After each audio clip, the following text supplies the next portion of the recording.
Hey everyone, welcome welcome to paragraph 8 and welcome back.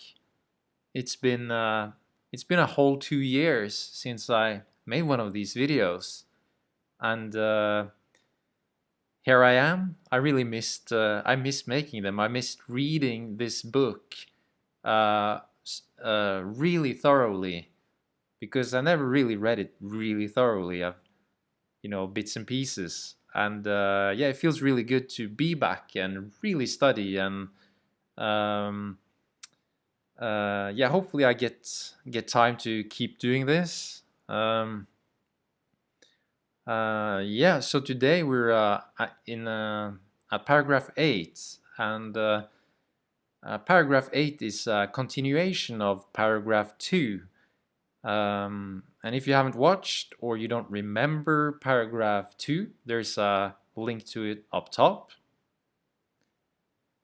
But I'll also do like a quick recap version of it later in this video because I needed it myself. It's been such a long time. And yeah, this paragraph is 6 sentences, so pretty short and quite straightforward, and but it's important because it's another link in the chain of arguments that began with paragraph 2. So, for example, if we want to understand paragraph 19 to 22, which I've I've read them, but I haven't read them like super thoroughly, but I read them and I was really amazed because they really are the first paragraphs in this book that kind of open cracks in our most basic assumptions. But they're not going to make any sense to us unless we are really familiar with these builder examples, such as in 2, 6, 7, 8. So yeah, that's why I'll do a quick recap of it in this video. All right, let's get started.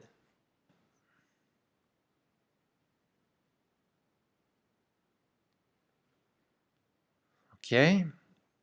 Yeah. So the first sentence here, and by the way, I'm using the original text now. It was unnecessary of me to paraphrase. So this is the first edition of the book. So some of the words here are really kind of archaic or old-fashioned. For example, they spell shows with shoes. Yeah, you'll see. So just never mind that. All right, let us now look at an expansion of language 2.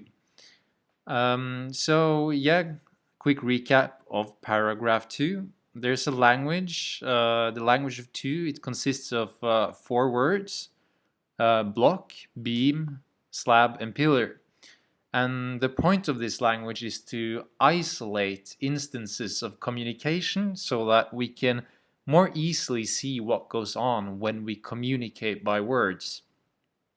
So we're not talking of like an invented language in the sense of like Esperanto or Elvish or anything like that, which is perhaps what people think when they think of a kind of constructed language. This language could be English or German or whatever, because it doesn't matter. The point here is just to really see how language functions. Yeah. Right. So in paragraph 2, the language there are 2 people. I actually got some visuals here. That's the 4 words they have. And there's a builder, A, and an assistant, B. And their relationship is such that A calls out one of the 4 words, and B reacts to A's call by returning with a stone that corresponds to the call. So, for example, if A calls out slab, B returns with one particular type of stone. If A calls block, B returns with another type of stone, and so on. Okay, next sentence. This one is so long, so I'm actually gonna break this one into several parts. So I'm just gonna read through it now and then go back to the top and then we break it down. So besides the words block, pillar, etc., let it contain a series of words used as the shopkeeper in one used. Let it contain a series of words use, okay, some kind of typo here. As the shopkeeper in one used the numerals. It can be the series of letters of the alphabet. Further, let there be two words, which may as well be there and this, because that roughly indicates their purpose, that are used in connection with a pointing gesture, and finally, a number of color samples. All right, so let's go to the top here. So besides these four words that I've already talked about, let it contain a series of words used as the shopkeeper in one used the numerals. So that means I'm going to do a quick recap of the shopkeeper from paragraph 1 as well. So what happens in paragraph 1 is that there's an errand runner who has a slip marked 5 red apples. And the errand runner is supposed to give this slip to the shopping clerk in the grocery store. And the shopping clerk receives the slip and proceeds to do three actions in a very methodical manner. First, he opens up a drawer marked apples. And then he pulls out a chart with color samples and the names of the colors. And finally, he counts to 5, and for every number that he counts, he takes out a red apple. So basically, he ends up with 5 apples. So this series of words that were they're basically used for counting. However, Wittgenstein suggests that it can be the series of letters of the alphabet rather than our regular number words, which is a bit strange. But yeah, and why should we not use this series of numbers for counting? And I think that simply has to do with the fact that we don't want our language to be too similar to the builder's language for the sake of clarity, because it's easier to notice differences when things are dissimilar rather than similar. All right, moving on. Next part here. Further, now let there be two words which may as well be, yeah, so just this may as well be. That makes it sound to me that the intention behind his choice of words here, the new words, is not something that we should be concerned about and kind of overanalyze.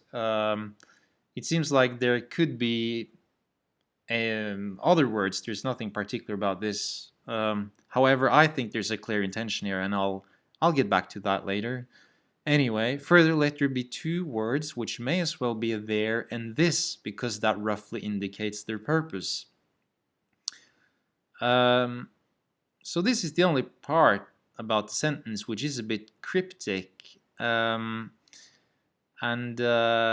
he actually explains it in more detail in paragraph 9, so let's not bother with it for now. Let's just say that when they say this and there, they do it in connection with a pointing gesture.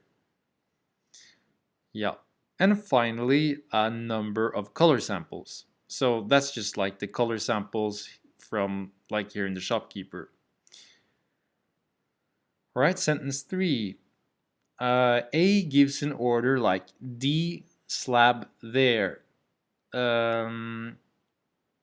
Yeah, so from these new words, you can create kind of new utterances which can be formed, such as D slab there, plus the gesture and the color sample. So it's not just slab or block or beam anymore. The language now has a syntax, which means that you can organize the words into sentences. And the rest here is very self-explanatory. So at the same time as he shows the assistant a color sample, at the same time as A gives an order like D slab there, He shows the assistant a color sample, and when he says there, he points to a place on the building site. From the stock of slabs, B takes one for each letter of the alphabet up to D of the same color as the sample and brings them to the place indicated by A. On another occasion, A gives the order this, there, at this he points to a building stone, and so on. Yeah, so there can be some variation here. So this paragraph is, yeah, it's mainly just setting the stage for further discussion, just building a little bit upon what we already have. But I'll just end it with, I think that the reason for why Wittgenstein has chosen these new words is because they're, yeah, not because they have something in common, but because they're so unlike.